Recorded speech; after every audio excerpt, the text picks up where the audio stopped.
यवतमाळ जिल्ह्यातील पुसद बस स्थानकातून अकोल्याकडे निघालेल्या एसटी महामंडळाच्या बसला खंडाळा घाटात अचानक भीषण आग लागल्याची घटना घडली। यावेळी बसमध्ये 43 प्रवासी प्रवास करीत होते।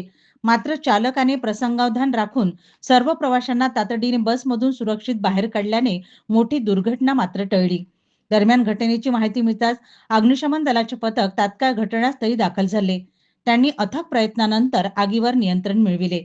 मात्र आगीत एसटी बसचा समोरील केबिन पूर्णपणे जळून खाक झाल्याची माहिती समोर आली।